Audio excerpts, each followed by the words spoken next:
ሰላም ጤና ይስጥልኝ ክቡራትና ክቡራን የአዲስ ምንጭ ቤተሰቦች እንዴት ውላችኋል? እንዴት አምሽታችኋል? በያላችሁበት የከበረ ሰላምታችን ይድረሳችሁ። ዕለቱ የካቲት 4 ቀን 2018 ነው። አሁን የደረሱን ሰበር መረጃዎችና ለዕለቱ ያዘጋጀንላችሁን አንድ ለየት ያለ ጉዳይ ነው ይዘንላችሁን የምንመጣው። ከመረጃዎቹ ጋር አብሬያችሁ ቆይታ የማደርገው የእናንተው ውብሸት ታየ ነኝ። በእናንተ በኩል ላይክ እና ሼር ያደረጋችሁ መረጃዎቻችን ለብዙዎች እንዲደርሱ እስካሁን እንዳደረጋችሁት ሁሉ እያደረጋችሁ እንድትቀጥሉ ዛሬም በድጋሚ በአክብሮት እጠይቃለሁኝ። የመጀመሪያው ሰበር መረጃ ይቀርማል። ወደ ሰበር መረጃዎቻችን እንሄዳለን። ሰላም ጠል በሆነው የጽንፈኛና አሸባሪ ቡድን ላይ ጀግና ሀገር መከላከያ ሰራዊታችን እርምጃዎችን መውሰዱን ቀጥሏል።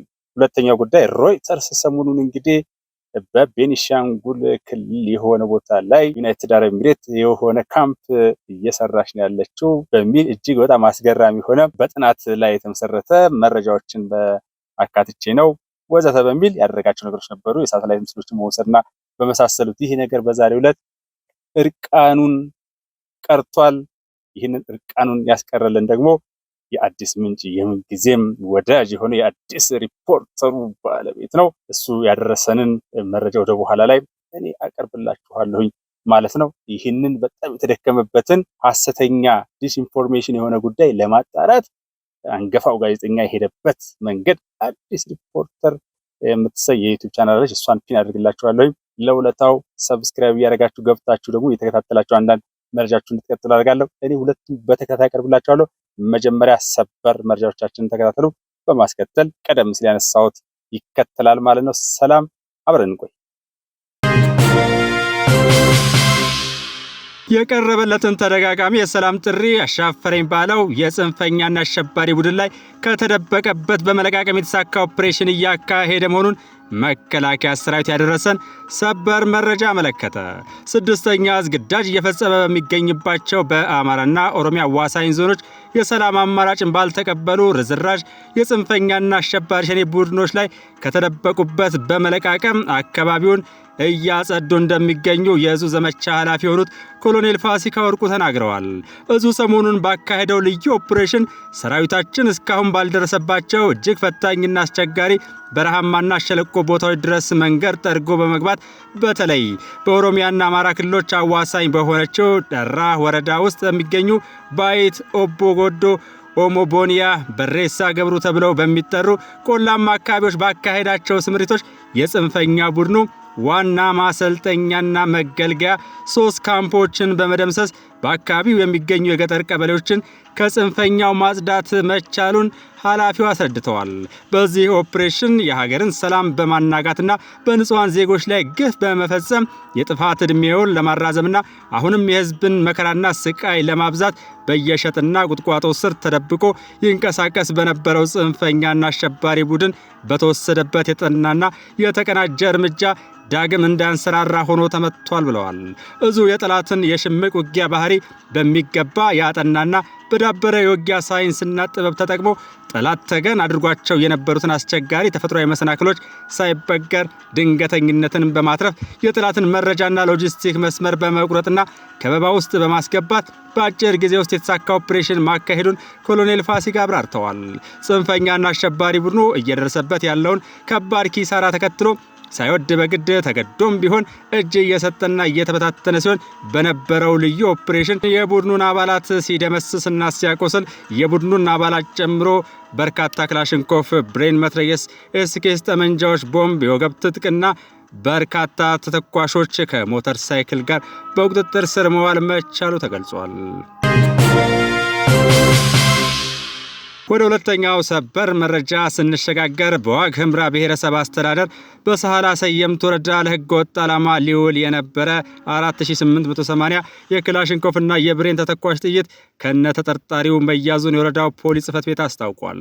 በህገ ወጥ መንገድ የተያዘው ተተኳሽ በተጠርጣሪው አማካኝነት መነሻውን ፀሐይ ካምፕ ባደረገች ባጃጅ ተጭኖ ወደ መሻ ከተማ ሊገባ ሲል መያዙን ያሳወቁት የሳህላ ሰየምት ወረዳ ፖሊስ ጽሕፈት ቤት ዋና አዛዥ ኢንስፔክተር ጌታ ወይ አብርሃ 4000 የክላሽ እንዲሁም 880 የብሬን ጥይት በድምሩ 4880 ተተኳሽ እንዲሁም አንድ ክላሽ ከነ ተጠርጣሪው በሕግ ቁጥጥር ስር ውሏል ብለዋል። የጸጥታ ኃይሉ የአካባቢውን ሰላም፣ የማህበረሰቡን ደህንነት ከማስጠበቅ በተጓዳኝ የህገወጥ መሳሪያና ተተኳሽ ዝውውርን ለመግታት በቅንጅት እየሰራ መሆኑንም ጠቁመዋል። ማህበረሰቡ ከጸጥታ አካላት ጎን ሆኖ ጥቆማ በመስጠት ህገወጦችን በማጋለጥና በህግ አግባብ ተጠያቂ በማድረግ ሊደርስ ይችል የነበረውን ጥፋት በማስቀረቱ ሊመሰገን ይገባልም ብለዋል።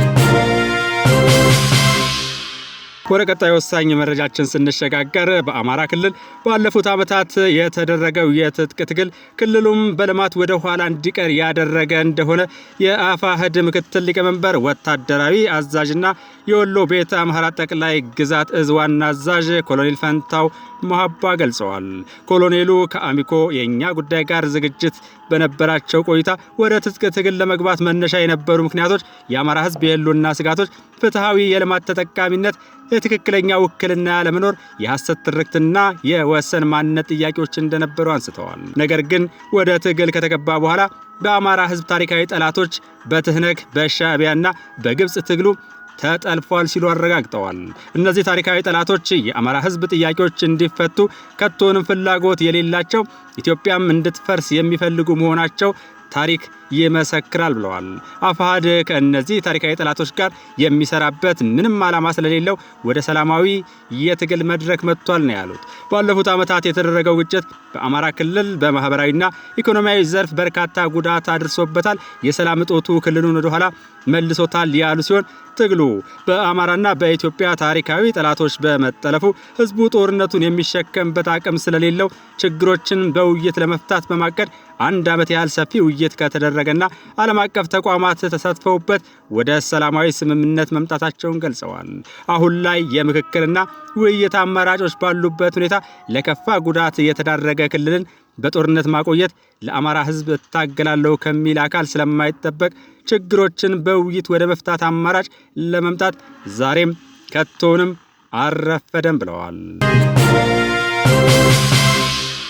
የኢትዮጵያን ልዕልና ወደሚያንጸባርቅ ዲፕሎማሲያዊ ወታደራዊ መረጃ ስንሸጋገር ፊልድ ማርሻል ብርሃኑ ጁላ የኢፌዴሪ ጦር ኃይሎች ጠቅላይ ኤታማዦር ሹም ከአፍሪካ ህብረት ኮሚሽን ሊቀመንበርና ተወካይ እንዲሁም የአፍሪካ ህብረት የሶማሊያ የድጋፍና ማረጋጋት ተልዕኮ አውሶም ዋና አዛዥ አምባሳደር ኤልሃጂ ኢብራሂም አዲኔ ጋር ተወያይተዋል።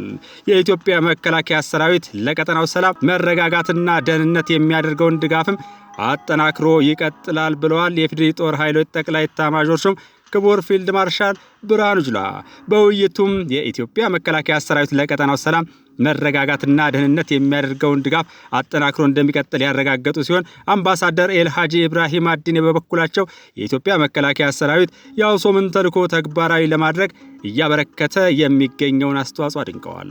በውይይቱም ሁለቱም ወገኖች በሶማሊያና በአፍሪካ ቀንድ ሰላምና መረጋጋትን ለማጠናከር በትብብር ለመስራት መስማማታቸውን ገልጸዋል።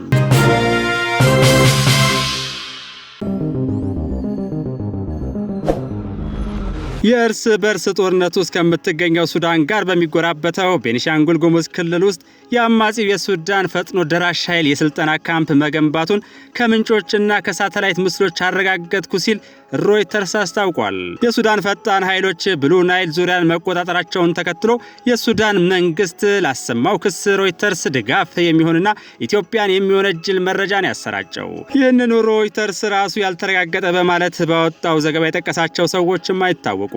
የተባበሩት አረብ ኤሚሬቶች ስልጠና ትሰጥበታለች በተባለው በዚህ ካምፕ ውስጥ የሚገኙት አብዛኞቹ ምልምሎች ኢትዮጵያዊ እንደሆኑ በወሬ መስማቱን ጠቅሶ ሮይተርስ ያወጣውን የምርመራ የተባለ ዘገባ አዲስ ሪፖርተር ሴራና ቅጥፈት መሆኑን አረጋግጣለች። በአሁኑ ዘመን ሐሰተኛ መረጃ ዲስኢንፎርሜሽን የምንለው እንደ ቀጥተኛ ወታደራዊ ጥቃት ሁሉ ሀገርን የማዳከም አቅም ያለው አደገኛ የጦር መሳሪያ ሆኖ እያገለገለ ይገኛል። ታሪካዊ ጠላቶች የሀገሪቱን ሰላምና አንድነት ለማናጋት የግድ የጦር ሜዳ ውጊያ ውስጥ መግባት አይጠበቅባቸውም። ይልቁንም እንዲህ ያሉ የፈጠራ ዘገባዎችን በተጽዕኖ ፈጣሪ ዓለም አቀፍ ሚዲያዎች በማሰራጨት የህዝብን ስነ ልቦና መረበሽና በዓለም አቀፉ ማህበረሰብ ዘንድ የተሳሳተ አመለካከት እንዲፈጠር ማድረግ ዋነኛ ስልታቸው ነው።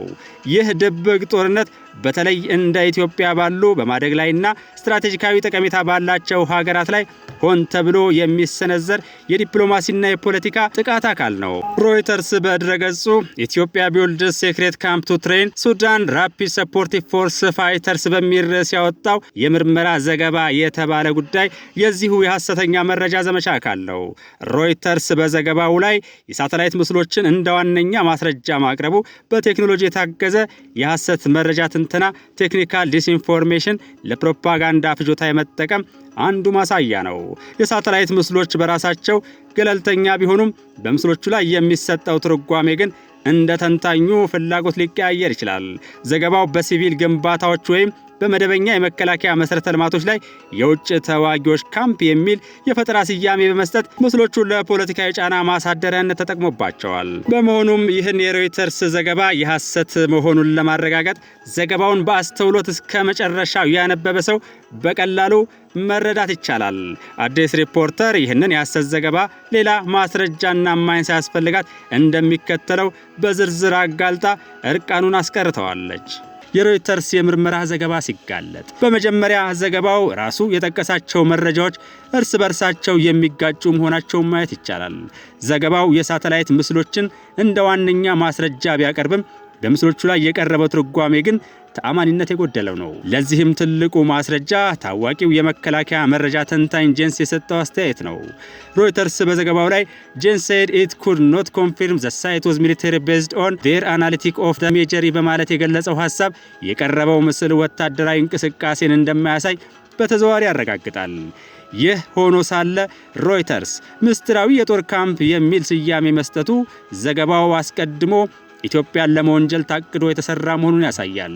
በሁለተኛ ደረጃ ዘገባው የተመሰረተባቸው ምንጮች ማንነት ጥርጣሬ የሚጭር ነው። ሮይተርስ በዘገባው ውስጥ 8 sources including a senior Ethiopian government official እንዲሁም the news agency spoke to 15 sources እያለ ቢገልጽም አብዛኛዎቹ ምንጮች በስም ያልተጠቀሱ መሆናቸው መረጃው ታማኒነት እንዲያጣ ያደርገዋል።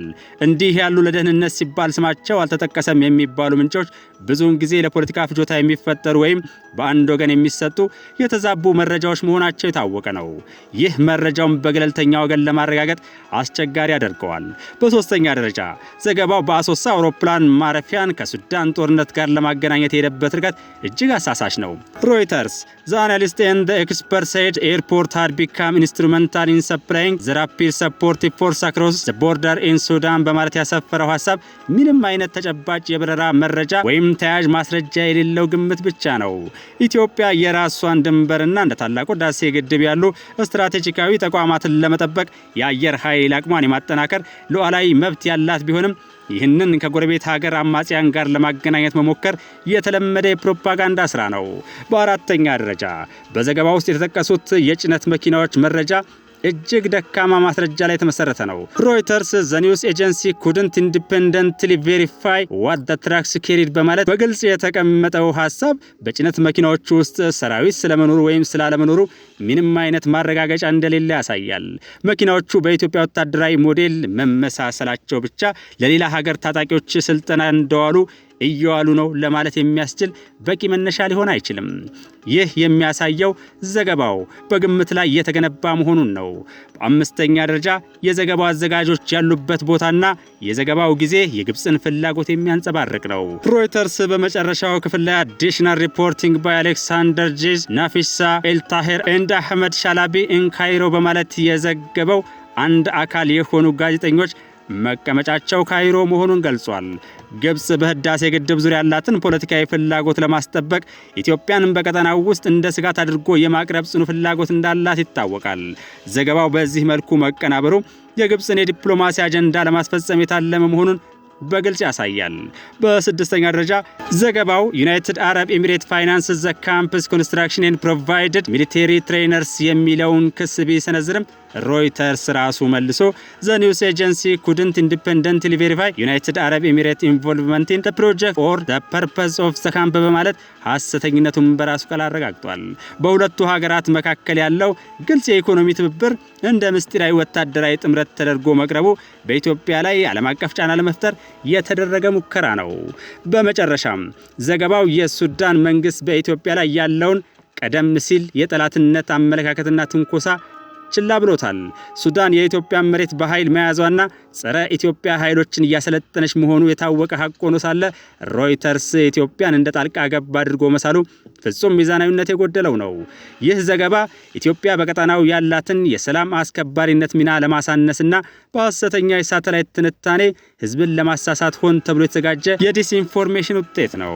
የባንዳዎች የክህደት ቅሌት ሲገለጥ በውስጥም ሆነ በውጭ የሚገኙ የተቃዋሚ ኃይሎች እንዲህ ያሉ በኢትዮጵያ ታሪካዊ ጠላቶች የተቀነባበሩ የሐሰት ዘገባዎችን ሳይመረምሩ እንደ እውነት አድርገው መውሰዳቸው ትልቅ በአንድነትና ብሔራዊ ክህደት ነው።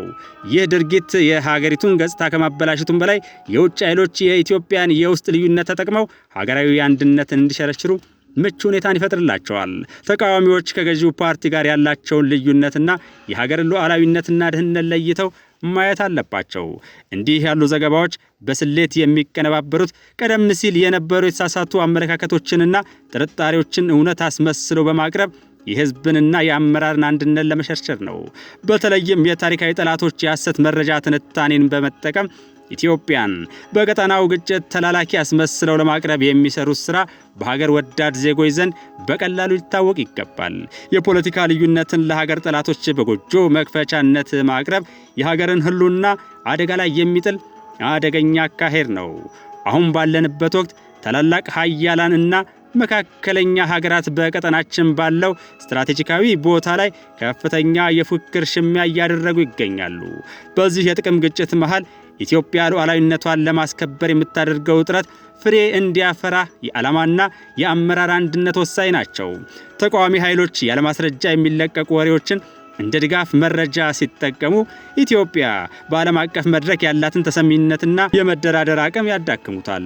ለሀገራዊ ሉዓላዊነት ዘመቆም የሐሰት መረጃዎች የታለሙት በዋነኛነት በዜጎች መካከል የመተማመን መንፈስን ለመስበርና በሀገሪቱ የደህንነት ተቋማት ላይ ጥርጣሬ ለመዝራት ነው። ተቃዋሚ ኃይሎች እነዚህን የፈጠራ ወሬዎች ሲያስተጋቡ በሰራዊቱና በደህንነት መዋቅር ውስጥ ቅሬታ እንዲፈጠር በማድረግ ለሀገር መከላከያ የሚውለውን የጋራ አቅም ይከፋፍሉታል። አንድነት በሌለበት ሁኔታ የሀገርን ዳር ድንበር ማስከበርና ከውጭ የሚመጡ ትንኮሳዎችን መመከት የማይቻል በመሆኑ እንዲህ ያለው ድርጊት በቀጥታ ለጠላት እንደ መረዳዳት ይቆጠራል። በመሆኑም ማንኛውም ዜጋም ሆነ የፖለቲካ ኃይል እንዲህ ያሉ ቴክኖሎጂን የለበሱ ዘገባዎች ሲወጡ በከፍተኛ ጥንቃቄና ጥርጣሬ ሊመለከታቸው ይገባል። ምስል ስለታየ ወይም ታዋቂ የሚዲያ ተቋም ስለዘገበው ብቻ መቀበል ሳያውቁ ለጠላት የፕሮፓጋንዳ ማሽን ነዳጅ መሆን ነው። የሳተላይት ምስሎችን መሰረት ያደረጉ ዘገባዎች ሳይንሳዊ ትንተናን ሽፋን አድርገው የሚመጡ የሴራ ስራዎች ሊሆኑ ስለሚችሉ ከጀርባ ያለውን የጂኦፖለቲካዊ ፍላጎት በመመርመር ለሀገር ደህንነት ወሳኝ ይሆናል። በአጠቃላይ ኢትዮጵያዊ የፖለቲካ ኃይሎች ከምንም ነገር በላይ ለሀገር ሉዓላዊነት ቅድሚያ መስጠት ይኖርባቸዋል። የዓላማ አንድነትን ማጣት ለታሪካዊ ጠላቶች የሚሰጥ ትልቅ ሲሳይ በመሆኑ በሀገር ጉዳይ ላይ በአንድ ድምፅ መቆም የህልውና ጉዳይ ነው። እውነታው ከሚነዛው ወሬ እጅግ የራቀ መሆኑን በመረዳት ለሐሰተኛ መረጃዎች በር ያለመክፈትና ለሀገራዊ ሉዓላዊነት ዘብ መቆም ይገባል። የሀገርን ሉዓላዊነት አሳልፎ ለፖለቲካ ትርፍ ምሮጥ መጨረሻው የሀገር መፍረስ መሆኑ ሊታወቅ ይገባል። እንደ ማስታወሻ ይህን መሰረት የለሽ ቅንብር በማንጠልጠል በማህበራዊ ሚዲያ የሱዳን ወገንተኛ፣ የግብፅ ተቀጣሪና የሻዕቢያ ተላላኪ ሆነው የሚወራጩ አካላት ሱዳን በታሪኳ ኢትዮጵያ ላይ አማጺ ስታደራጅ የኖረች አሁንም ይህንኑ ተግባራን አጠናክራ የቀጠለች አማጺ ማደራጀትና ማስታጠቅ ብቻ ሳይሆን የኢትዮጵያን ድንበር በመጣስና ውጊያ በመክፈት ጉዳት የምታደርስ ከሻዕቢያ ጋር ግንባር ገጥማ ኢትዮጵያን ለመውጋት የውስጥ ልክስክሶችን ሰብስባ በዝግጅት ላይ ያለች ሀገር ናት። ከሱዳን ልምድና የኖረ አቋም አንጻር መንግስት ያሻውን መንገድ ቢከተል ገና ለገና ፓርቲን በማውገዝ ሂሳብ ሀገር ላይ ውንብድና መፈጸም በዘመን የማይሻር ነውር እንደሆነ ማወቅ ጠቃሚ ይሆናል። ኢትዮጵያዊ ነን ካልን በምንም መስፈርት ከኢትዮጵያ ይልቅ የሱዳን ጉዳይ ሊገዝፍብን አይችልም።